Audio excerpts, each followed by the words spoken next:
pada Allah Subhanahu wa Ta'ala yang telah memberikan limpahan rahmat, kesehatan, keselamatan, dan karunia kita, sehingga kita dapat melaksanakan acara ini dengan selamat dan dalam keadaan sehat walafiat.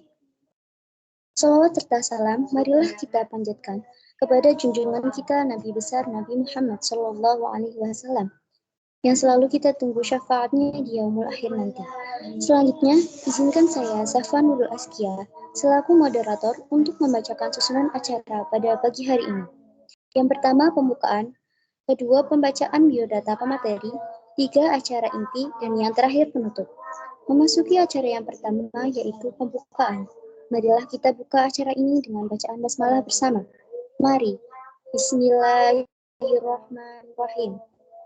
Sebelum melangkah pada acara inti, izinkan saya untuk membacakan biodata pemateri pada hari ini.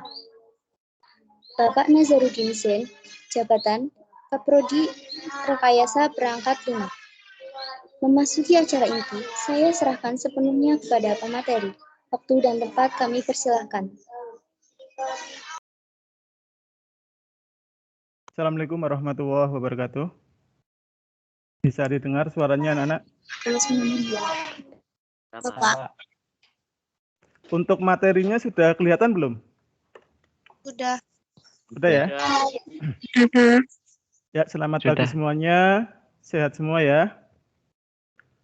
Alhamdulillah Ya, pagi hari ini kita dipertemukan di acara MPLS. Kemudian untuk hari ini nanti ada pengenalan jurusan.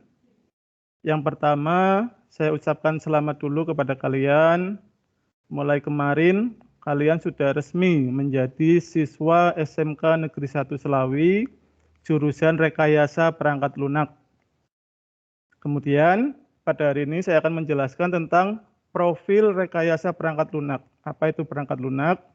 Kemudian sebelum itu, mungkin perkenalan dulu ya. Nama saya Nazaruddin Zain, saya guru RPL, dan tahun ini saya diberi amanat untuk menjadi Ketua Kompetensi Keahlian Rekayasa Perangkat Lunak. Langsung, ini selamat datang di Kompetensi Keahlian Rekayasa Perangkat Lunak. Ini contoh-contoh gambar Bapak Ibu Guru.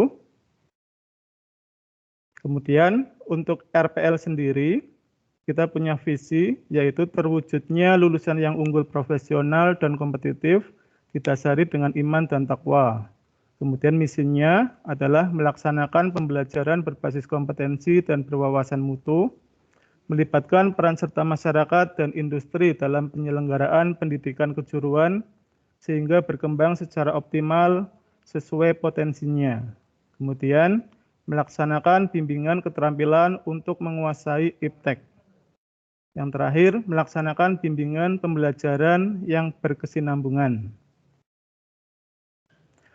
Kemudian, tujuan dari program keahlian rekayasa perangkat lunak yaitu membekali peserta didik dengan pengetahuan, keterampilan, dan sikap agar siap menghadapi dunia usaha dan dunia industri.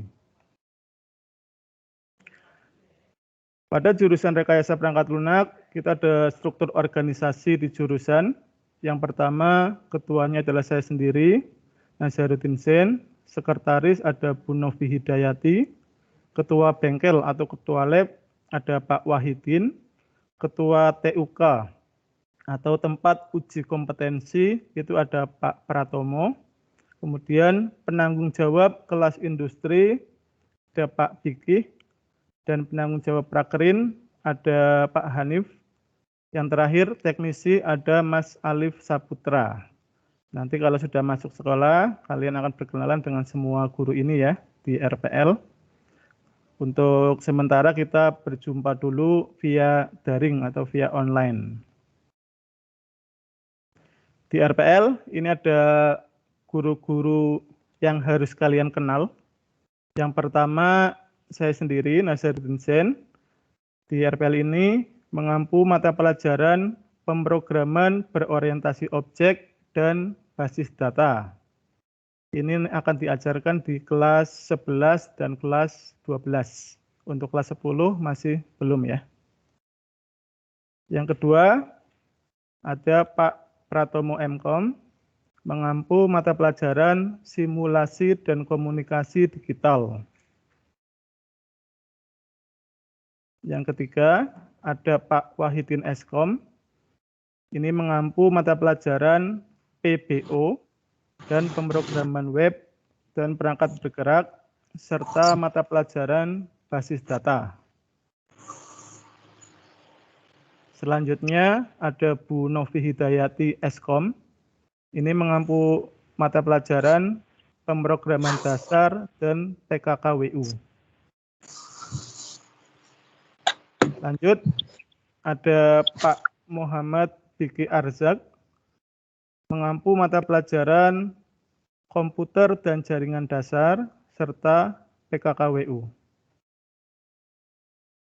Kemudian ada Pak Hanif Wati Nurdin, SPD. Ini mengampu mata pelajaran PPL, pemrograman web, basis data, dan komputer dan jaringan dasar. Selanjutnya ada Pak Ratna Vika Setia Eskom. Ini nanti mengampu mapel sistem komputer. Ini juga ada di kelas 10 ya. Kemudian ada Bu Anung Anindita Aufa. Ini mengampu mata pelajaran dasar desain grafis. Yang terakhir ada Pak Saryoto. Ini mengampu mata pelajaran fisika. Kemudian dalam jurusan RPL ini ada yang namanya pelajaran produktif. Pelajaran produktif ini yang membedakan SMA dengan SMK. Kalau di SMA kan hanya ada pelajaran umum ya, seperti di SMP. Di SMK itu ada yang namanya pelajaran produktif atau pelajaran kejuruan. Dari kelas 10 sampai kelas 12 nanti kalian akan mendapatkan mapel kejuruan sebanyak ini. Di kelas 10 nanti ada simulasi dan komunikasi digital, kemudian pemrograman dasar, sistem komputer, komputer dan jaringan dasar, dan yang terakhir dasar desain grafis. Berarti nanti di kelas 10 kalian akan mendapatkan 5 mapel produktif. Kemudian di kelas 11 ada 5 mapel produktif juga. Nanti ada pemodelan perangkat lunak, ada basis data, ada pemrograman berorientasi objek, ada pemrograman web dan perangkat bergerak. Yang terakhir ada PKKWU. Lanjut di kelas 12, ini sudah kelas terakhir kalian di SMK. Untuk pelajaran produktifnya ada basis data, ada pemrograman berorientasi objek, pemrograman web dan perangkat bergerak, dan yang terakhir adalah PKKWU. Mungkin nama-nama mapel ini masih asing ya di telinga kalian ya. Nanti kita akan berkenalan satu demi satu dengan mapel produktif ini, kemudian akan dikenalkan oleh guru mapel masing-masing. Kemudian jurusan RPL ini bisa bekerja di bidang apa saja. Nah, ini ada sasaran kerja RPL. Yang pertama, setelah kalian lulus dari jurusan RPL, diharapkan kalian bisa merakit komputer, bisa bongkar pasang laptop, dan setup BIOS. Kemudian bisa install Windows, Linux, antivirus. Kemudian ada perawatan laptop, komputer, servis laptop, pemasangan jaringan, WiFi. Ini yang utama di jurusan RPL adalah bisa membuat web online, kemudian pengaturan hosting dan domain, pembuatan blog. Kemudian ada editing video, pembuatan game, pembuatan animasi, aneka desain. Jadi setelah lulus dari RPL, bisa juga kalian mendesain jaket, kaos, bisa membuka usaha itu ya. Kemudian ada akses data, dan terakhir servis, komputer, dan laptop. Kemudian setelah ini akan dijelaskan tentang kelas industri RPL, sebagaimana sudah kemarin sosialisasi ya. oleh Pak Fikih Arzak. Nanti kita ganti dulu ke Pak Fikih.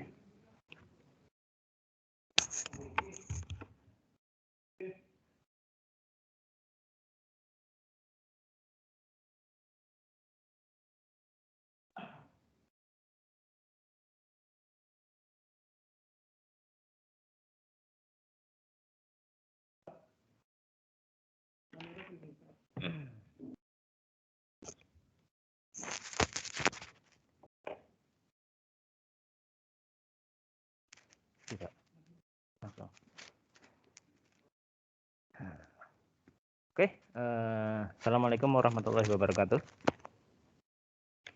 Waalaikumsalam warahmatullahi wabarakatuh. Selamat pagi semua ya untuk anak-anakku kelas 10 RPL 1 dan RPL 2. Selamat bertemu. Perkenalkan, nama saya Muhammad Fikih Arzak. Nanti kita akan sering berjumpa atau sering bertemu di mata pelajaran komputer jaringan dasar, karena saya juga sebagian besar mengampu di kelas 10 dan basisnya adalah praktikum ya. Di sini saya sedikit akan jelaskan kaitannya dengan kelas industri yang sebelumnya sudah dilakukan seleksi oleh Pak Nazarudin Sen dan sudah diumumkan juga di grup ya. Jadi bagi anak-anak yang sudah terpilih ya, silakan nanti dipersiapkan. Tunggu informasi mengenai kelas industri di grup kelas yang kemarin sudah dibuat. Oke, di sini saya tidak akan panjang lebar untuk menjelaskan kelas industri karena sebelumnya atau dari minggu kemarin kita sudah sudah sedikit mendapat penjelasan langsung bahkan dari Direktur PT Wita Aplikasi Nusantara, yang intinya kelas industri ini bertujuan untuk memperkenalkan kepada siswa-siswi SMK Negeri 1 Slawi khususnya jurusan RPL tentang bagaimana lingkungan kerja di dunia real ya. Jadi nanti kita bisa tahu seperti apa teknis pekerjaan atau job desk yang ada di dunia RPL ya.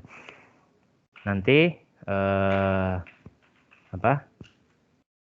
yang akan bertanggung jawab langsung atau yang akan memantau langsung adalah Bapak Edi Kurniawan ya, kemarin juga sudah Vicon dengan kita semua ya. Beliau menjabat sebagai Chief Technology Officer ya. Kemudian Chief Executive Officer and Founder PT Kasir yang berlokasi di Taman Rakyat ya. Jadi kalau kalian berada di lingkungan sekitar Slawi, kemudian mampir di Trasa, ya kalian bisa lihat di situ ada kantornya PT Kasir Sibernetika Indonesia. Itu di bawah naungan beliau ya. Kemudian beliau juga menjabat Vice President Engineering Department ya dari PT Aplikasi Karya Anak Bangsa atau Gojek Indonesia. Jadi ini sudah bukan kaleng-kaleng lagi ya. Ini sudah teruji ya. Wawasan serta pengalaman beliau sudah sangat banyak. Kita juga sangat beruntung bisa melaksanakan kelas industri langsung di bawah bimbingan Bapak Edi Kurniawan. Ya.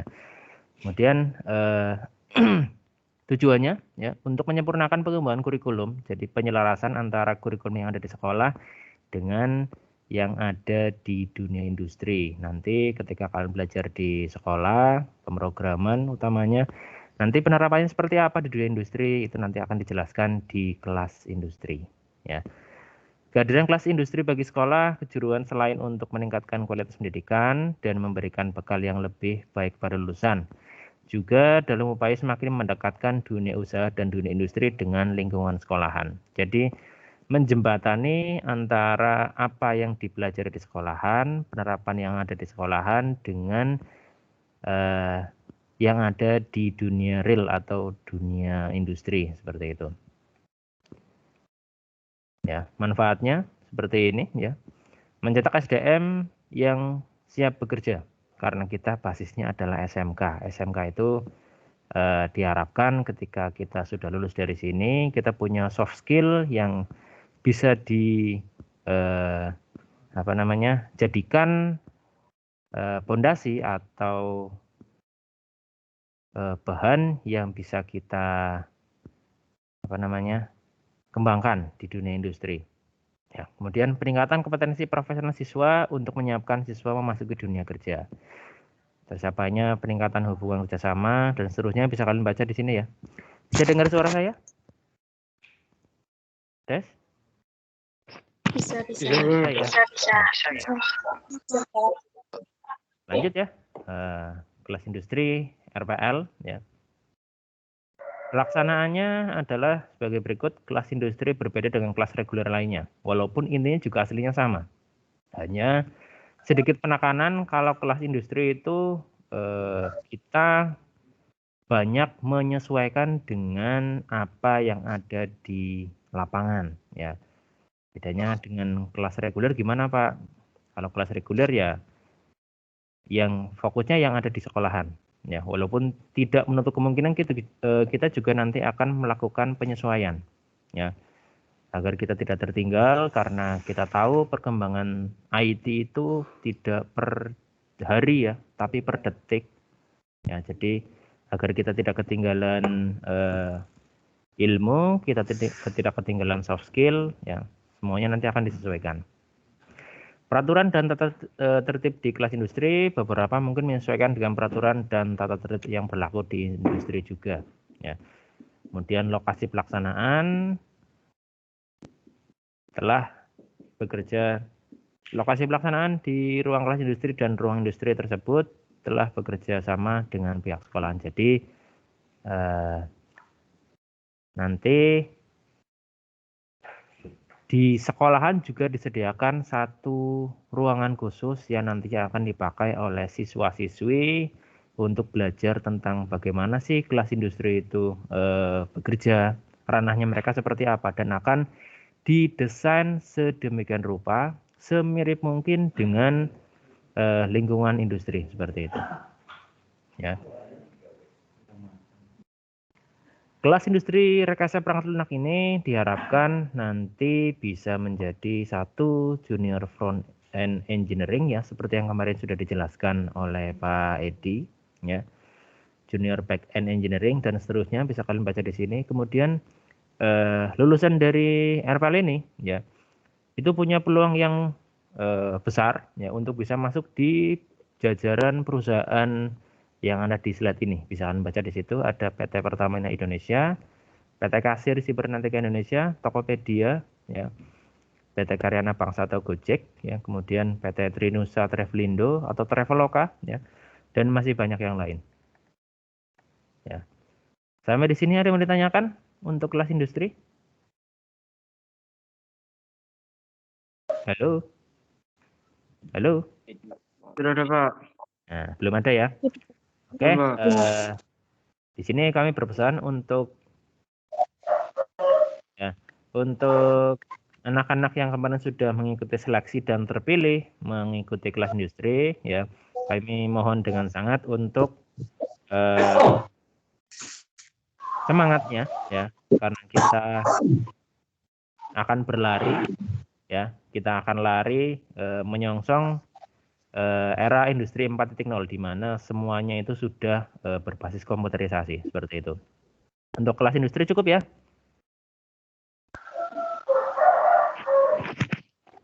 Halo.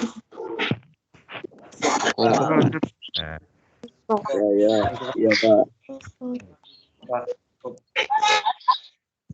Ya. Oke, untuk kelas industri saya cukupkan dulu ya. Ini kemudian nanti akan saya lanjut ke Prakrin atau PKL ya, yang sebenarnya akan dibawakan oleh Pak Nebu Adi Nurdin ya. Tapi berhubung beliau masih on the way atau masih di jalan karena kondisi PPKM di daerah Selawi dan sekitarnya mengharuskan beberapa jalan utama itu diblok ya, jadi agak sedikit keterlambatan. Di sini akan saya jelaskan sedikit ya, mewakili Pak Hanif tentang PKL ya, karena sebelumnya juga saya yang bertanggung jawab di bidang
Cek. Bisa dengar suara saya? Ya, bisa Pak. Bisa, Pak. Oke, saya lanjut ya. Bisa Eh, Pak. Jadi PKL itu dilaksanakan di kelas 11 ya, di semester genap. Kurang lebih sekitar bulan Februari ya, awal-awal Februari kalian sudah akan diterjunkan ke Dudi. Teknisnya nanti sebelum pelaksanaan itu harus mencari Dudi terlebih dahulu. Ya, kemudian memfikskan tanggal pelaksanaan prakerin dengan kalender pendidikan yang ada di SMK 1 Selawi ya. Dari bulan tertentu, bulan sekian sampai bulan sekian ya. Itu nanti disesuaikan. Kemudian setelah dari Dudi itu menjawab atau memberikan respon bahwa mereka siap menerima, maka akan dibuatkan surat pengantar ya, sampai surat penerjunan. Nanti juga akan dapat pembimbing dari Bapak Ibu guru di sini ya. Jadi nanti tetap ada pemantauan dari sekolah ya. Poin pentingnya adalah PKL itu tidak semata-mata kalian tidak sekolah sama sekali, kalian hanya belajar di Dudi, tidak ya. Tetap ada pengawasan dari pihak sekolah ya. Dari yang pertama, ketika penerjunan kalian diserah terimakan ke Dudi, itu nanti bersama dengan pembimbing atau Bapak Ibu guru dari sini ya. Kemudian di tengah pelaksanaan prakerin juga akan ada monitoring ya, kita memantau sejauh mana perkembangan kalian ya. Kemudian attitude, kemudian project dan sebagainya barangkali diberikan oleh Dudi ya. Kemudian di akhir juga nanti ketika penjemputan atau ketika pelaksanaan prakerin selesai ya, kalian akan dijemput oleh pembimbing atau Bapak Ibu guru dari sini. Ya, seperti itu. Ya. Sampai di sini ada yang ditanyakan tentang prakerin? Ya, tidak ada Pak. Ada ya. Oke. Intinya PKL itu belajar di luar sekolah. Ya, konteksnya adalah belajar. Ya, jadi tidak serta-merta kalian prakerin di luar, kemudian bebas, berangkatnya siang, kemudian ketika tidak berangkat tidak izin dengan pembimbing dari sana atau sebagainya, tidak. Ya, tetap konteksnya adalah belajar. Ya, jadi apapun permasalahan silahkan nanti dikoordinasikan pembimbing sekolah dan pembimbing dari Dudi masing-masing, seperti itu. Ya. Kita lanjut. Ya. Prakerin yang sesuai dengan bidang RPL, ya. Prakerin untuk PKL ini di jurusan RPL biasanya dilaksanakan pada badan usaha dan instansi yang memungkinkan adanya studi kasus. Ya. Dalam hal ini, ketika suatu pekerjaan membutuhkan proses yang cepat, ya, itu bisa kalian jadikan sebagai studi kasus untuk bisa dibuatkan sebuah rancangan proyek seperti itu. Ya. Untuk kemudian dibuatkan rancangan program atau sistem dengan tujuan program yang dibuat dapat membantu proses kerja di dunia usaha dan dunia industri. Ya. Kemudian waktu prakerin ya, dilaksanakan selama 3 bulan. Waktu pelaksanaannya biasanya saat kenaikan kelas 12 sampai sekitar bulan September. Sebenarnya biasanya itu dibagi ini ya, bagi 2 tahap karena prakerin itu dilaksanakan sebenarnya selama 6 bulan. Tapi karena masa pandemi seperti ini, jadi masih sedikit terbatas untuk pelaksanaannya, ya, karena kita juga masih harus melaksanakan prokes, ya, seperti itu. Oke, sampai di sini ada yang bertanyakan tentang prakerin? Tidak ada, Pak. Tidak ada ya? Oke, kalau tidak ada, lanjutkan dulu ya. Sekian materi dari saya, nanti akan dilanjut oleh Bapak Pratomo Eskom tentang lembaga sertifikasi profesi atau LSP. Tunggu, Pak Tom.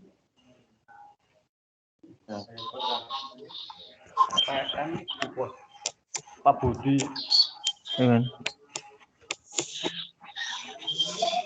Assalamualaikum warahmatullahi wabarakatuh. Waalaikumsalam warahmatullahi wabarakatuh. Assalamualaikum warahmatullahi wabarakatuh. Ya, anak-anak, selamat pagi semua. Ya. Oke, oke, hari ini saya akan memperkenalkan tentang LSP ya. LSP itu apa sih? Ya. Nah, perlu kalian ketahui bahwa ciri khas dari sebuah SMK itu adalah uji kompetensi. Jadi uji kompetensi ini adalah merupakan bagian dari penilaian khusus yang ada di SMK. Nah, uji kompetensi yang ada di SMK ini ada beberapa hal ya dan cara yang bisa dilakukan. Diantaranya pertama yang bisa dilakukan oleh sekolah sendiri, kemudian antara sekolah dan instansi terkait uji atau IDUKA, dan dilakukan oleh LSP atau Lembaga Sertifikasi Profesi. Nah, untuk sekolah kita, kebetulan di SMK 1, di sini kita menggunakan LSP P1. LSP ini merupakan kepanjangan dari BNSP, Badan Nasional Standarisasi Profesi. Dan ujian kompetensi ini merupakan penilaian terhadap pencapaian siswa yang terkait kompetensinya yang dilaksanakan sesuai dengan SKKNI atau Standar Kompetensi Kerja Nasional Indonesia. Nah, kemudian apa sih gunanya kita mengikuti ujian kompetensi ini? Ujian kompetensi siswa ini memiliki keunggulan kompetitif dibandingkan dengan siswa yang tidak mengikuti ujian kompetensi. Juga memiliki kesempatan untuk lebih besar untuk mendapatkan pekerjaan dan memiliki potensi untuk mendapatkan upah lebih tinggi. Jadi sertifikat yang dikeluarkan oleh LSP ini, Lembaga Sertifikat Profesi, ini tingkatnya adalah nasional. Nah, nanti kamu lihat contoh dari hasil dari sertifikasi yang ada. Ini contohnya adalah seperti ini. Jadi sertifikatnya ini logonya adalah Garuda yang dikeluarkan oleh BNSP. Ya. Jadi manfaat sertifikasi ini menjadi bukti di hadapan instansi atau perusahaan bahwa kita benar-benar memiliki kemampuan untuk melakukan sebuah pekerjaan yang sesuai dengan standar yang ditetapkan. Nah, kemudian nanti di RPL ini kita mewajibkan siswa itu menyelesaikan 3 tema kompetensi level 2 rekayasa perangkat lunak yang terdiri dari 3 klaster. Ya, 3 klaster selama 3 tahun ini. Yang pertama adalah klaster pemrograman dasar. Nah, klaster pemrograman dasar ini adalah tentang dasar-dasar dari bahasa pemrograman. Nanti akan diberikan. Kemudian pemrograman web. Yang berarti kita akan klaster ini diuji tentang penggunaan program berorientasi web, kemudian pemrogram berorientasi objek atau PBO. Nah, ini ketiga ini harus kamu kuasai. Nah, bagaimana kalau saya hanya bisa satu program, misalnya hanya PBO, pemrogram web, sedangkan PEMDAS-nya tidak lulus dan ini, maka yang akan kami berikan adalah skill passport. Keterangan bahwa kamu menguasai 2 klaster ini. Jadi ketiga klaster ini memang wajib kita pelajari, di mana nanti ujiannya mungkin akan kami cicil nanti mulai dari kelas 11. Yang pertama mungkin semester 1 ini di PEMDAS, kemudian semester 2-nya web, dan nantinya semester 3-nya atau di kelas 12-nya itu adalah PBO. Sehingga nantinya ini sebagai bekal sekaligus juga sebagai sarana untuk mendapatkan nilai di UKK, uji kompetensi keahlian di kelas 3, sehingga kamu hanya sekali ujian, cuman bermanfaat, kamu diakui sekolah dan diakui secara nasional sertifikatnya ini. Nah, ini adalah tentang LSP. Nah, mungkin dari sekilas ujian LSP nanti akan kami terangkan secara detail setelah nanti kamu setelah masuk, ya, ingin mempunyai sertifikat profesi ini. Ini adalah sertifikat profesi yang logonya adalah kalau kita perhatikan, ya, ini dikeluarkan oleh BNSP. Nah, alhamdulillah untuk SMK 1 kita sudah punya LSP sendiri dan TUK sendiri, sehingga ujiannya kamu tidak perlu ke sekolah lain. Karena sekolah-sekolah yang ada belum tentu mempunyai lembaga sertifikasi profesi P1. Kebetulan di SMK 1 semua jurusan sudah mempunyai LSP sendiri-sendiri. Sehingga kita tinggal ujian di sekolah masing-masing. Kalau yang nggak punya, itu nanti akan ujian di tempat atau sekolah yang ada LSP-nya. Dan alhamdulillah RPL tahun kemarin sudah mulai melaksanakan, sehingga anak-anak yang lulus dari LPL ini sudah dibekali dengan sertifikat kompetensi ini. Dan alhamdulillah kemarin dari peserta-peserta yang ada, memang ujian ini, LSP ini tidak main-main ya, karena yang uji adalah utusan atau surat tugas mandatnya ini dari BNSP, sehingga pengujiannya pun benar-benar dilakukan. Lulus ya lulus, tidak. Ya, yang tidak lulus kemarin itu mendapatkan skill passport. Ya, ini nanti kamu dibekali setelah lulus dari SMK 1, ini kamu dapat sertifikat profesi LSP yang diakui oleh instansi secara nasional, karena yang mengeluarkan adalah Badan Nasional Sertifikasi Profesi. Ya. Ini mungkin dari sini ada yang mau kamu tanyakan? Ada pertanyaan? Nggak ada, Pak. Oke, kalau ada akan dilanjutkan oleh Bapak Wahidin, ya. Dari saya sekian dulu, ya. Assalamualaikum warahmatullahi wabarakatuh. Waalaikumsalam.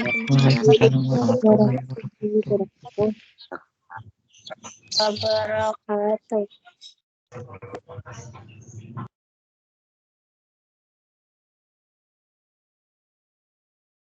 Oke, selamat pagi anak-anak. Assalamualaikum warahmatullahi wabarakatuh. Waalaikumsalam. Ya, Saya di sini akan membahas tentang sarana dan prasarana yang ada di jurusan RPL ya.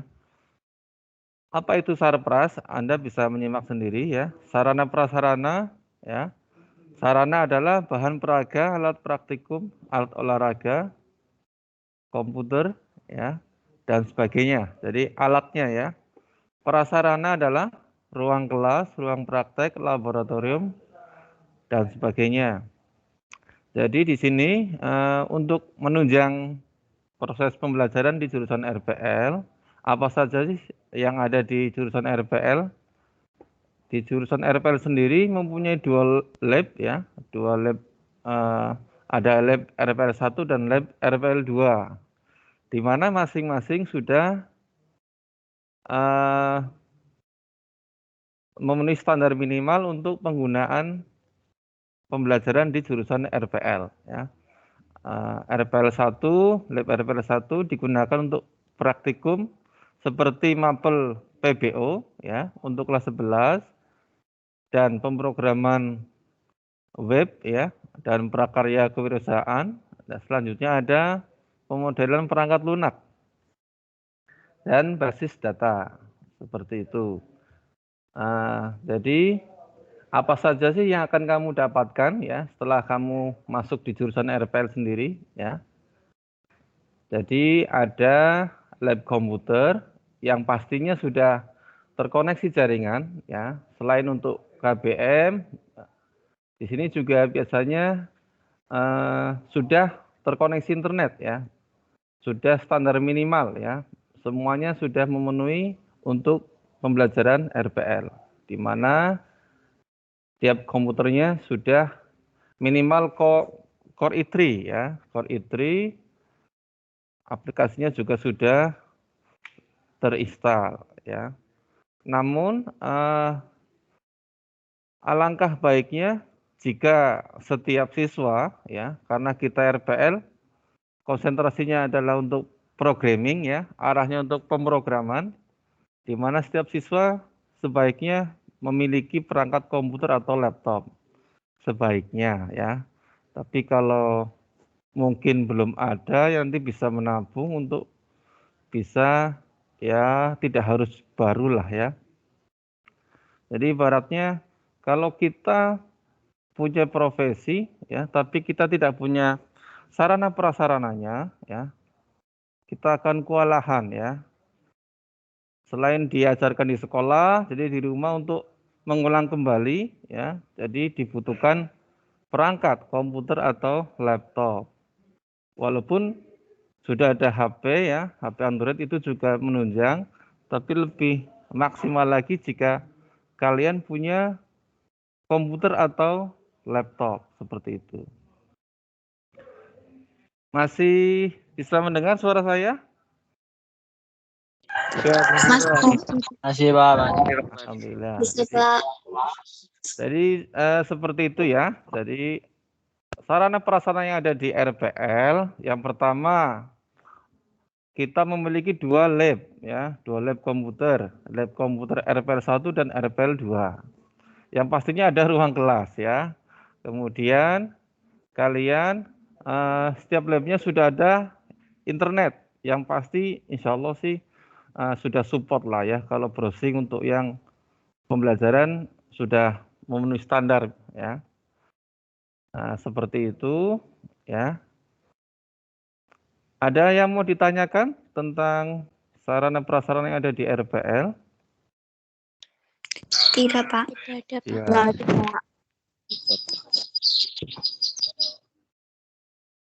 Oke, demikian. Nanti akan dilanjutkan oleh Bu Novi kaitannya untuk produk-produk RPL. Sekian dari saya. Terima kasih.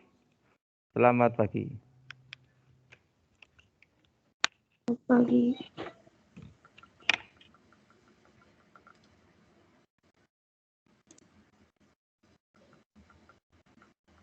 Sebentar, saya izin share screen dulu.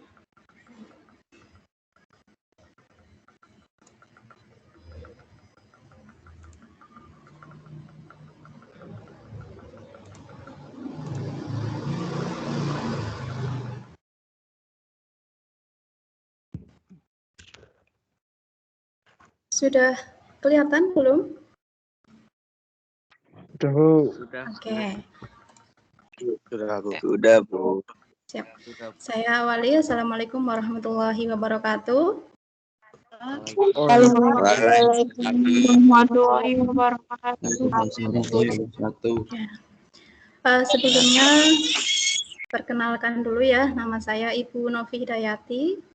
Kebetulan saya guru produktif RPL satu-satunya perempuan, jadi jangan kaget ya jika ternyata guru RPL ada ceweknya juga gitu ya, karena memang jurusan RPL juga untuk perempuan itu juga bagus karena perempuan itu biasanya lebih teliti.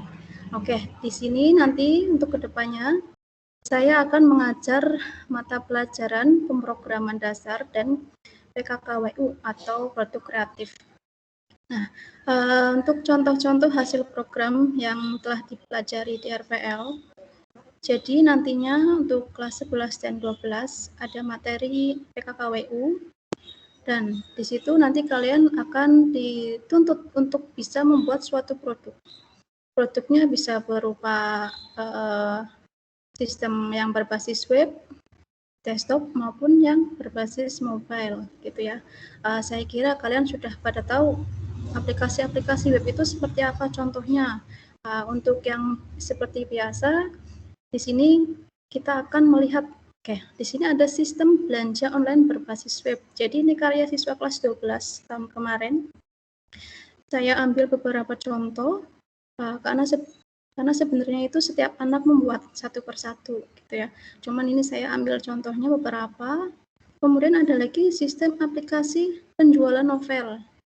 Jadi mereka itu sudah bisa membuat sistem aplikasi untuk penjualan novel, untuk sistem belanja online dan sebagainya. Ada juga sistem absensi guru. Jadi untuk guru, untuk mempermudah absensi, mereka juga membuat sistemnya. Kemudian ada sistem pengiriman surat. Sistem ini ada restoran bengkel lapar. Jadi ini seperti di kasir-kasir ya. Jika kalian mau memesan apa gitu nanti bisa melewat aplikasi ini. Kemudian ada rental mobil. Nah, kalau kalian mau pinjam mobil atau misalkan pinjam mobil itu kayak rental mobil itu nggak perlu pakai antara orang, jadi bisa langsung menggunakan aplikasinya. Jadi mereka membuat aplikasi ini untuk apa sih gunanya? Untuk mempermudah orang ya. Jadi untuk digunakan untuk bisa bermanfaat bagi orang lain. Jadi nantinya kalian itu dituntut untuk bisa membuat program atau aplikasi itu yang bermanfaat di samping untuk diri sendiri juga untuk orang lain. Gitu ya. Kita ambil contoh untuk sekarang. Kalian tahu ini ya aplikasi Gojek ya? Tahu nggak? Tahu. Iya. Ya, saya kira pasti kalian sudah pernah memanfaatkan lah aplikasi Gojek. Itu kan suatu aplikasi yang berbasis mobil ya.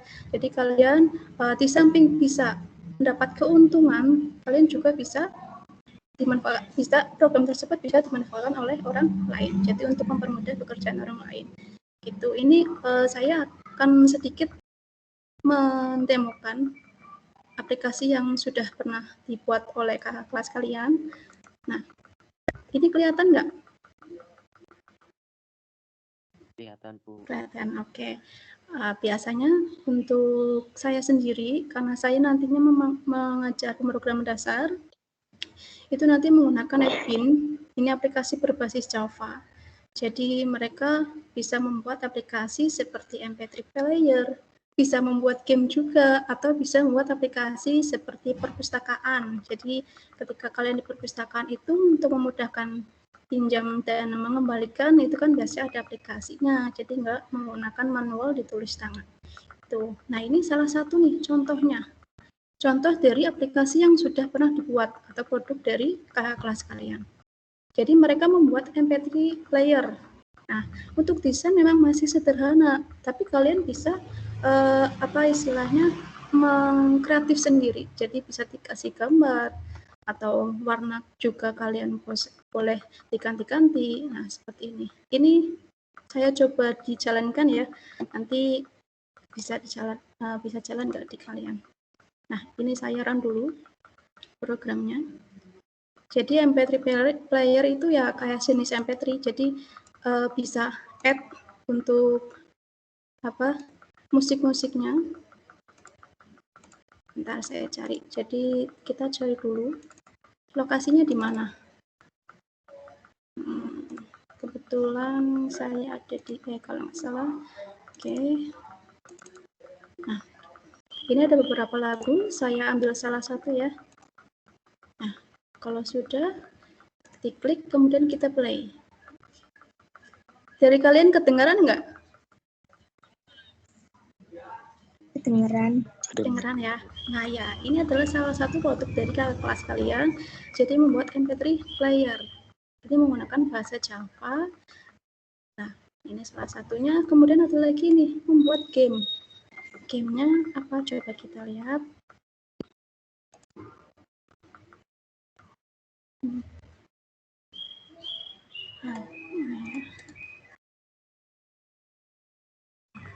Nah, ini pernah main game kayak gini ya? Pernah nggak? Halo? Ya, nah begitulah. Itu masih susah. Pernah ya? Nah, mungkin kalian bisa membuat sistem seperti itu, bisa membuat aplikasi game seperti itu, atau kalian mau bikin game apa itu boleh. Yang penting bisa digunakan dan bisa menyenangkan. Biasanya game kan dibuat untuk biar bisa biar kita bisa relax, bisa menyenangkan.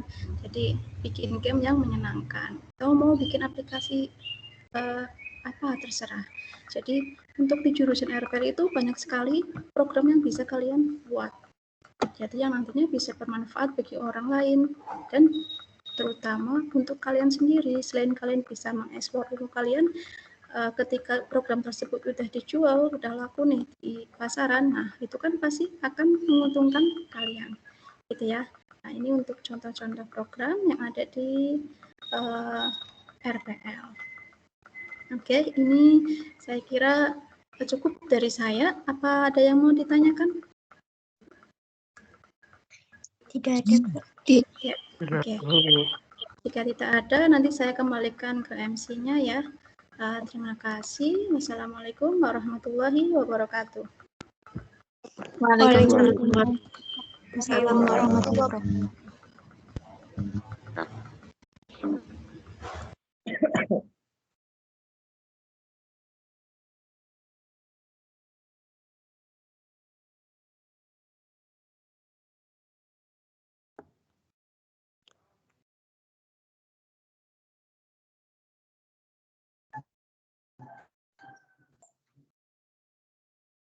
Terima kasih kepada Bapak Ibu kompetensi keahlian rekayasa perangkat lunak. Demikianlah acara pada pagi hari ini. Semoga materi yang telah disampaikan oleh Bapak Ibu pemateri dapat bermanfaat bagi kita sekalian. Terima kasih kepada Bapak Ibu, serta tak lupa adik-adik kelas 10 yang telah berkenan hadir pada acara ini. Saya Safa Nurul Aski, selaku moderator, memohon maaf apabila terdapat kata-kata yang kurang tertata dan tutur yang kurang teratur. Wabillahi taufiq wal hidayah. Wassalamualaikum warahmatullahi wabarakatuh. Waalaikumsalam.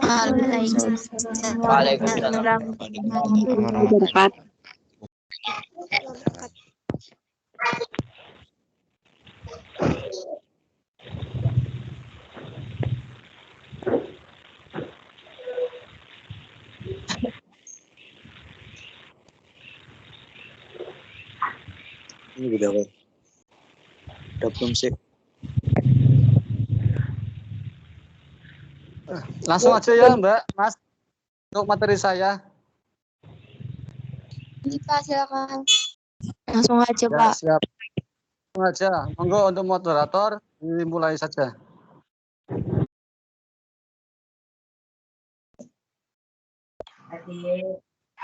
Assalamualaikum warahmatullahi wabarakatuh. Selamat pagi dan salam sejahtera bagi kita semua. Alhamdulillahirabbil alamin. Wabihi nasta'in wa ala umuri dunya waddin. Wassalatu wassalamu ala asyrofil anbiya'i wal mursalin wa ala alihi wa sahbihi ajma'in. Amma ba'd. Yang terhormat Bapak Duladi selaku pemateri serta kepada adik-adik kelas 10 peserta MPLS SMK Negeri 1 Selawi yang berbahagia. Puji syukur mari kita panjatkan kepada Allah Subhanahu wa taala yang telah melimpahkan rahmat, kesehatan, keselamatan dan karunia kita sehingga kita dapat melaksanakan acara ini dengan selamat dan keadaan sehat walafiat. Selanjutnya, izinkan saya Zafa Nurul Askia selaku moderator untuk membacakan susunan acara pada pagi hari ini. Yang pertama pembukaan, yang kedua pembacaan biodata pemateri, yang ketiga acara inti, dan yang terakhir penutup. Memasuki acara yang pertama, yaitu pembukaan, marilah kita buka acara ini dengan bacaan basmalah bersama. Mari, Bismillahirrahmanirrahim. Sebelum ini, izinkan saya untuk membacakan biodata pemateri pada pagi hari ini. Bapak Duladi Sarjana Pendidikan, Brebes 18 Mei 1985.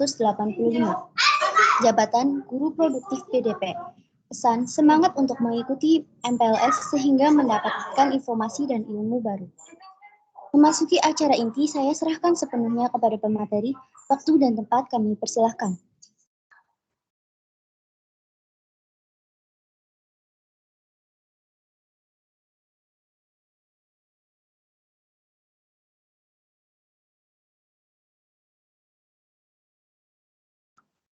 Bismillahirrahmanirrahim. Assalamualaikum warahmatullahi wabarakatuh. Waalaikumsalam warahmatullahi wabarakatuh.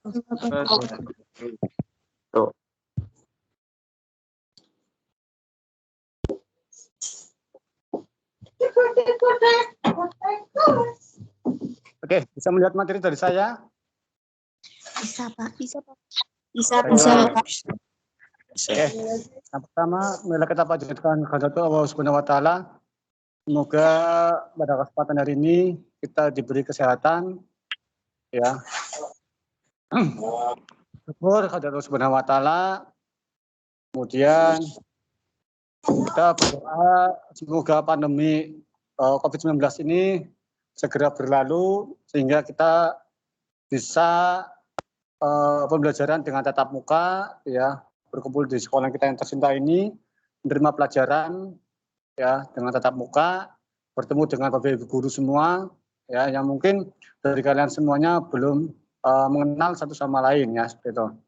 Kemudian salawat dan salam marilah kita sanjung kepada Nabi Muhammad SAW. Semoga kita menjadi penganut yang setia, ya, sehingga kita mendapatkan syafaat beliau di akhir yaumul nanti.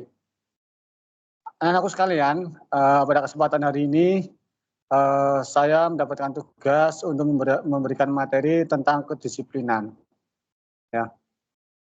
Sebelumnya dari kakak kelas kalian itu sudah mendapatkan semacam buku saku, ya. Insya Allah nanti kalian juga sama. Di sana itu menjelaskan tentang tata tertib sekolah, ya. Sudah dipaparkan sana semuanya untuk bagaimana tata tertib sekolah di SMK Negeri 1 Selawi, ya. Tuh. Kemudian ada beberapa poin yang nanti saya bahas di sini atau sampaikan di sini berkaitan dengan materi MPLS tahun pelajaran 2021-2022 tentang kedisiplinan. Yang pertama adalah pengertian disiplin, yang kedua sikap disiplin, selanjutnya contoh disiplin, kemudian disiplin di sekolah, yang terakhir disiplin di masa pandemi. Yang pertama, pengertian disiplin. Menurut Kamus Besar Bahasa Indonesia atau yang kita kenal dengan KBBI, itu artinya ketaatan atau kepatuhan kepada peraturan atau tata tertib. Ya. Jadi Anda itu harus taat atau patuh pada tata tertib yang sudah dibuat oleh yang berwenang atas dasar kesepakatan bersama, ya, seperti itu. Kalaupun Anda masih melanggarnya, maka Anda pun patut mendapatkan punishment, ya, atau hukuman, ya, atau ganjaran karena Anda sudah melanggarnya, seperti itu, ya. Yang B, dalam pengertian disiplin ada dua kata kunci, yaitu taat, berarti patuh, ya, kemudian aturan tata tertib yang tadi saya awal sebutkan. Berarti Anda harus patuh dan taat atas peraturan yang telah dibuat. Jadi kesimpulannya, disiplin adalah suatu sifat atau kemampuan yang dimiliki seseorang untuk taat dan bisa mengendalikan diri agar tetap mematuhi aturan yang telah dibuat. Karenanya, disiplin tidak lepas dari aturan, norma, prosedur, organisasi, kerjasama, hukum, sanksi, dan lain sebagainya. Maka di sini dengan adanya Anda bisa mengendalikan diri, ini kata kuncinya di sini. Ya, berarti Anda pun harus bisa mengendalikan diri agar Anda terhindar dari perbuatan yang melanggar tata tertib. Ya, tata tertib di sekolah, di jalan raya, di rumah, ya kan, terus dimanapun tempat berada, itu pasti ada semacam peraturan atau tertib secara tertulis maupun tidak tertulis. Ya, contohnya saat Anda tata tertib di kendaraan di jalan raya, ya ada lampu merah, Anda pun harus berhenti, ya. Anda pun harus bisa mengendalikan diri, lampu merah berhenti. Tapi kalau Anda tidak bisa mengendalikan diri, ya lampu merah kelihatan sepi, Anda langsung terobos saja karena anggap itu sepi, ya. Dan tetap saja itu namanya melanggar aturan berkendaraan atau rambu-rambu lalu lintas, ya seperti itu. Jadi yang paling penting di sini adalah pengendalian diri, ya agar terhindar dari perbuatan yang melanggar peraturan. Yang B, tujuan disiplin, ya diantaranya perbaikan kebiasaan-kebiasaan. Jadi biar nanti Anda itu terbiasa baik, ya untuk tingkah lakunya, tutur katanya, sikapnya, perbuatannya, seperti itu. Ya, kalau sudah menjadi kebiasaan baik, ya nanti Anda mungkin akan lebih nyaman, lebih aman dalam berkehidupan di masyarakat. Ya. Tapi kalaupun Anda bisa melanggarnya atau bisa melanggarnya suatu aturan, ya pasti akan merugikan mungkin pertama diri sendiri, kemudian juga mungkin orang lain, atau bisa juga dengan keluarga kalian sendiri, ya. Makanya disiplin sangat penting dan perlu sekali bagi kalian semuanya, khususnya untuk anak-anak sekolah atau anak didik, ya seperti kalian semuanya. Kemudian yang kedua, menurut atas dasar prinsip bukan paksaan, ya. Karena ini sifatnya mengatur, maka Anda pun harus bisa mengikuti aturan yang telah dibuat, disepakati, ya. Karena dari kita untuk kita, ya, dari bersama untuk bersama. Sekolahan membuat aturan, ya, dari sekolahan untuk warga sekolah, seperti itu, ya, bukan paksaan, ya. Tapi kalau memang melanggar, ya kemungkinan mendapatkan hukuman, sanksi, punishment, ya, atau dalam bentuk lainnya, ya. Jadi seperti itu. Kemudian selanjutnya adalah sikap disiplin. Sikap disiplin yang diterapkan pada setiap siswa dalam proses belajar mengajar agar setiap siswa dapat bersikap baik, ya, positif, dan bermanfaat bagi diri sendiri, orang lain, dan lingkungan. Ya. Disiplin sangat diperlukan sekali bagi seorang seorang peserta pendidik, ya, atau seorang siswa, ya, karena tentu Anda pasti mempunyai semacam cita-cita yang Anda inginkan. Tapi kalau dari awal Anda tidak disiplin, maka kemungkinan cita-cita yang Anda inginkan tidak akan bisa tercapai, ya. Jadi Anda pun harus punya sikap disiplin untuk meraih cita-cita yang Anda inginkan, ya. Yang kedua, sikap sopan dan santun, ya. Anda sebagai seorang siswa tentu pasti saling berkomunikasi dengan teman sebaya, kakak kelas, ya, ataupun dengan warga sekolah di SMK Negeri 1 Slawi ini. Makanya dengan adanya komunikasi semacam itu, Anda pun harus mempunyai sikap sopan dan santun. Sama teman sebaya, ya harus sopan, ngomongnya juga jangan kasar, jangan suka membuli, ya, atau moyok bahasa Tegalnya, ya, ledek, ya jangan, ya. Takutkan nanti orang yang Anda dipoyok, dibuli, itu marah, tersinggung, ya, membuat orang sakit hati, maka itu akan menjadi suatu masalah. Sama Bapak Ibu guru juga sama, ya. senyum, sapa atau salam. Selamat pagi Ibu, selamat pagi Bapak. Itu nggak apa-apa ya kepada guru kalian semuanya. Ya, harus mempunyai sikap sopan dan santun. Ini penting sekali ya. Kemudian contoh-contoh sikap atau disiplin ya yang Anda lakukan yang harus bisa diterapkan. Pertama di rumah. Yang pertama membantu orang tua itu pasti. Anda sebagai anak dari orang tua kalian, Anda diwajibkan untuk membantu orang tua. Nah, mungkin yang perempuan bisa membantunya dengan mencuci baju, ya, mencuci piring, nyapu halaman, ya, atau dalam rumah, mengepel, ya, itu hal yang wajar, ya. Anda belajar mengerti pekerjaan rumah, ya, karena suatu saat yang namanya perempuan itu pasti akan mempunyai pekerjaan rumah seperti tadi. Makanya Anda belajar mulai sekarang Anda sudah besar, ya, Anda bantu-bantu orang tua pekerjaan rumah, ya, seperti itu. Kemudian belajar mengerjakan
Bapak, mohon maaf, suaranya tidak terdengar, Pak.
Halo, tadi kenapa? Sinyalnya terputus ya? Nggih, Pak. Ya, Pak. Iya Pak, Suaranya. Ya. Iya, Pak. Iya, Pak. Iya, Pak. Nggak ada suaranya. Ya, sip. Ini disiplin di rumahnya contohnya ya. Oke, selanjutnya merapikan kamar tidur setelah bangun tidur, ya. Ini juga penting sekali ya, terutama untuk kaum hawa ini, mbak-mbak yang biasanya lupa dengan merapikan kamar tidur, ya. Kalau bangun tidur biasanya langsung pegang HP, ya. nggak langsung ke kamar mandi membersihkan diri atau sholat, ya atau merapikan tempat tidurnya. Apalagi cowok ini biasanya juga kayak gitu, kalau udah bangun tidur sudah selesai, ya tutup mata, langsung ke belakang, ya langsungnya mencari makanan seperti itu ya. Kemudian merapikan buku setelah belajar, ini juga penting sekali ya. Anda kalau habis belajar jangan langsung tinggal pergi saja. Karena kalau nanti kamu baunya kesiangan, udah dirapikan orang tua, nanti kamu malah lupa naruhnya bukunya di mana, nyari bukunya susah, keselip. Ya, padahal bukunya itu penting sekali. Kamu bilangnya hilang, padahal dirapikan sama orang tua, ya gitu. Kemudian tidur dan bangun tepat waktu. Ini bagi-bagi cowok ya, mas-mas yang udah biasa nonton sepak bola, kalau sampai larut malam, ya jangan lupa paginya juga harus tepat bangun, ya tepat waktu, mungkin untuk sholat atau persiapan untuk berangkat sekolah ini. Ini khususnya bagi yang rumahnya jauh, ya Margasari atau Jatinegara itu kan memang perlu waktu. Ya apabila kamu malamnya tidurnya kemalaman, itu bisa juga nanti Anda bangunnya kesiangan, ya.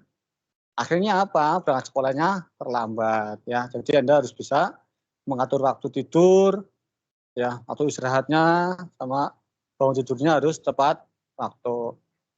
Kemudian disiplin di jalan raya, ya. Berjalan di sebelah kiri, ya otomatis ya. Masa kamu berjalan di tengah jalan kan nanti ketabrak orang ya, kendaraan, ya, mobil, motor atau yang lainnya. Di sebelah kiri ya. Kemudian tidak menentang arus ini. Ini biasanya yang menentang arus biasanya untuk yang berkendaraan ya, motor itu yang biasanya. Ya, kalau menentang arus biasanya tengok-tengok kanan kiri dulu, ada polisi apa enggak. Ya, kalau udah sepi biasanya bebas wae ya. Kemudian membawa kelengkapan surat kendaraan apabila berkendaraan kayak SIM atau SNK ya. Nah, sebenarnya untuk kelas 10 itu untuk apa namanya, untuk usianya usia remaja ya, masih belasan tahun 16 atau 15 itu sebenarnya nggak boleh menggunakan atau mengendarai kendaraan bermotor ya untuk berangkat ke sekolah. Bagusnya nanti Anda diantar ya ke orang tua ya atau menggunakan angkutan umum ya. Karena secara usia memang belum bisa mendapatkan SIM ya. Tuh, soalnya kalau udah kelas 11, kelas 12 mungkin kalau udah usianya 17 tahun mungkin bisa membuat SIM ya atau KTP sebagai tanda identitas seperti itu. Kemudian mematuhi rambu lalu lintas itu juga pasti ya. Kayak tadi awal saya sebutkan ya, kalau Anda berkendaraan di jalan raya, lampu merah terus sepi, jangan langsung diberabas ya atau diteratas saja atau langsung bablas jangan. Tetap Anda harus berhenti menunggu lampu hijau, Anda baru jalan seperti itu ya. Kita nggak tahu ya namanya perapatan jalan dari kanan kiri kita nggak tahu. Kalau lampu merah Anda teratas bablas saja dari sebelah kiri ada mobil atau motor kan bisa juga nanti mengakibatkan kecelakaan kan. Ya, jadi harus sesuai dengan aturan, lampu merah harus berhenti. Kemudian selanjutnya adalah menyalakan sen dengan tepat ya. Lampu sen itu biasanya kalau ibu-ibu nih ya, biasanya nggak teliti, nggak fokus, kalau mau belok aja ke kiri atau ke kanan. Kalau udah lurus lupa menormalkan ya, tidak kembalikan ke semula. Akhirnya apa? Di belakangnya bingung, ini sennya nyala terus mau belok kanan apa belok kiri ya. Itu bisa membuat orang lain bingung, bahayanya juga akan bisa menimbulkan kecelakaan. Yang ketiga, disiplin di sekolah ya. Yang pertama mengerjakan jadwal piket ya. Nanti kalau Anda sudah masuk di sekolahan ya, tatap muka, nanti biasanya Anda disuruh membuat semacam pengurus kelas, ada ketua, bendahara atau wakilnya memang perlu ya. Kalau perlu buatkan wakil, nanti bendahara, ada sekretaris, terus ada seksi-seksi ya, seksi mungkin seksi apa masalah keamanan, kebersihan atau lainnya. Kemudian Anda nanti dibuatkan semacam piket ya, piket kelas. Kalau sistemnya untuk pagi-pagi untuk piket berarti Anda harus berangkatnya pagi-pagi untuk menyapu kelas. Tapi kalau modelnya nanti Anda piketnya nanti pulang sekolah, berarti kalau Anda udah pulang sekolah Anda nyapu, besoknya berangkat seperti biasa, nggak usah pagi-pagi karena udah bersih seperti itu ya. Kita saling menjaga kebersihan di kelasnya masing-masing. Kemudian membuang sampah pada tempatnya, ini juga penting sekali ya. Kalau kalau kita punya rencana menjadi kelas yang baik, yang bersih, yang nyaman, kita harus mulai dari diri kita sendiri, jangan menjadi kehidupan yang jorok ya. Tetap kita harus menjaga kesehatan, buang sampah pada tempatnya. Karena apa? Setiap kelas nanti akan mendapatkan tempat sampah. Kemudian tidak terlambat masuk sekolah atau kelas ini. Ini perhatian nih pada anak-anak yang rumahnya jauh kayak Jatinegara atau Margasari. Ini perlu sekali. Anda harus cermat berapa waktu yang ditempuh dari rumah Anda ke sekolahan ya. Jangan sampai sudah rumahnya jauh tapi Anda berangkatnya masih kesiangan. Itu jangan sampai ya. Jadi harus lebih awal berangkatnya. Anda punya prediksi kira-kira berapa menit sampai ke sekolahan. Ya, apalagi nanti kamu yang kendaraannya menunggu bis, ya itu repot sekali ya. Makanya Anda harus pandai-pandai bisa mengatur waktu agar tidak terlambat di sekolah. Kemudian selanjutnya ada minta izin terlebih dahulu apabila mau meninggalkan kelas. Ya, dibiasakan kalau mau keluar kelas, mau ke toilet, ya atau mau ke perpustakaan atau ke tempat lain, ya harus izin dulu kepada guru kelas yang mengajar kalian. Ya. Atau izin juga ketua kelas juga nggak apa-apa. Jadi kalau saat nanti ada Pak Guru atau Bu Guru menanyakan, nanti ketua kelas yang menjawabnya seperti itu. Kemudian selanjutnya adalah mengumpulkan tugas yang diberikan guru tepat waktu ya. Nah, ini juga sangat pengaruh sekali dengan nilai kalian ya, apalagi kalau semester kenaikan kelas ini bahaya sekali seandainya nanti Anda beberapa tugas yang Anda belum dikerjakan atau belum dikumpulkan ya. Karena bisa juga kalau sekian banyak tugas yang Anda kerjakan terus Anda tidak bisa dikumpulkan, maka bisa juga nanti Anda tidak bisa naik kelas ya. Jadi ini harus hati-hati. Setiap tugas yang diberikan Bapak Ibu guru Anda pun harus dikerjakan dan dikumpulkan. Bukan hanya dikerjakan saja tapi harus dikumpulkan kepada Bapak Ibu guru ya yang Anda yang mengajari Anda semuanya. Kemudian mengerjakan tugas sekolah ya. Tugas-tugas sekolah mungkin banyak ya, bukan hanya untuk menerima materi saja dari Bapak Ibu guru.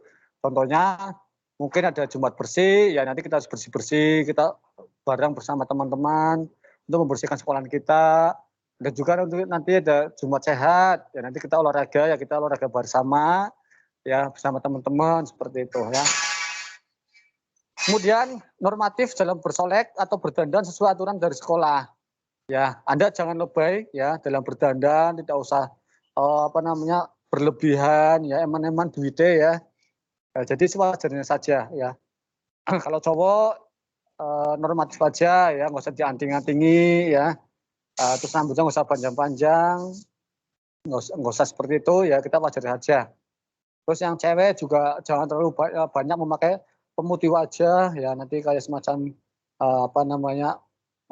yang putih banget namanya apa itu ya, yang cewek-cewek itu tidak ada kesan ototnya putih semuanya, jangan, yang wajar-wajar saja ya. Yang keempat, memakai seragam sekolah. Ini ada aturan ya di seragam sekolah. Yang untuk hari Senin sampai Selasa itu OSIS, yang eksekutif hari Rabu, kemudian untuk batiknya hari Kamis, dan pramuka untuk hari Jumat ya.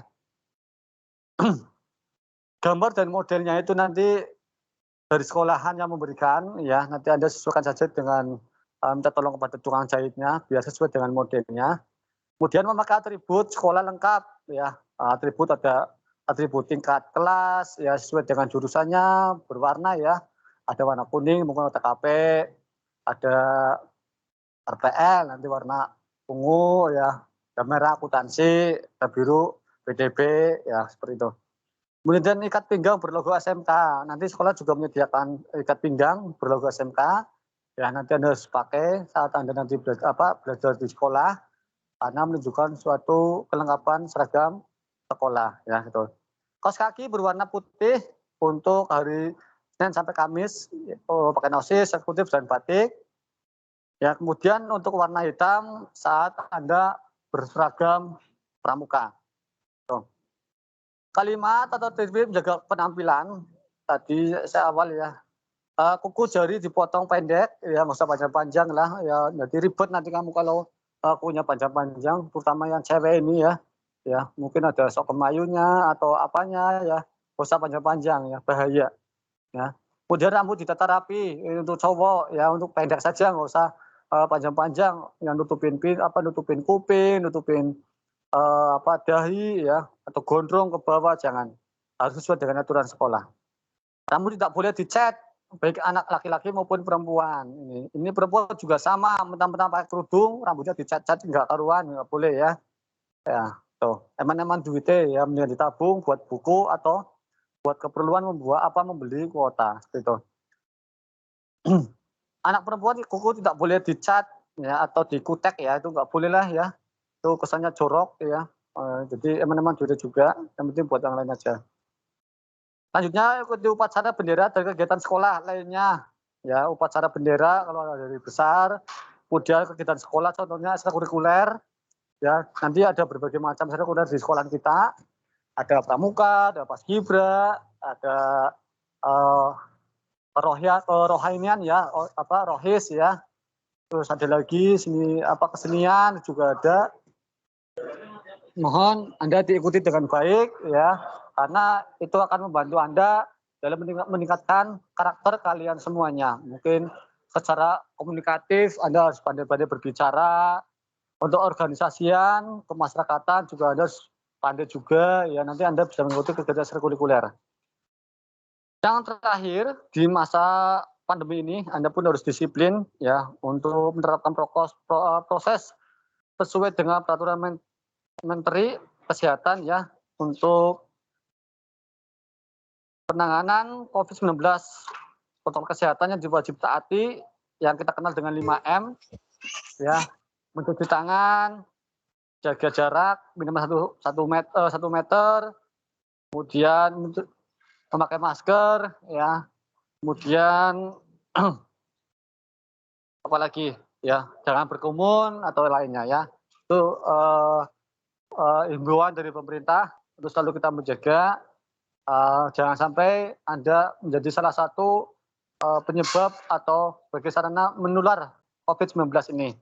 Ya, semoga aja masa pandemi sekarang ini bisa berakhir sehingga kita bisa sekolah kita bisa tatap muka ya, kita bersama-sama belajar bareng di sekolahan kita yang tercinta ini ya, saling kenal satu sama lain, kenal sama Bapak Ibu guru semuanya, dan pelajaran pun akan lebih efektif dibandingkan dengan keadaan daring sekarang ini.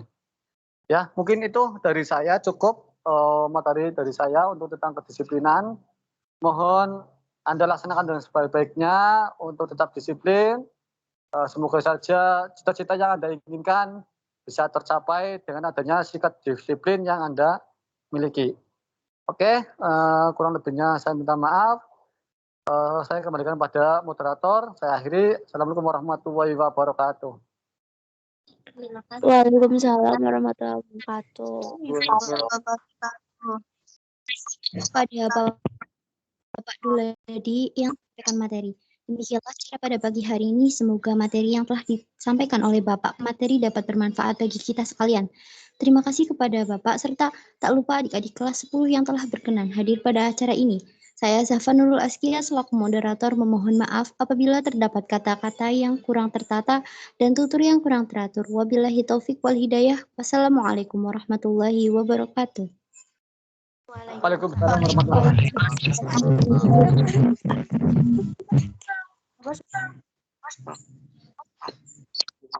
Istirahat, Kak.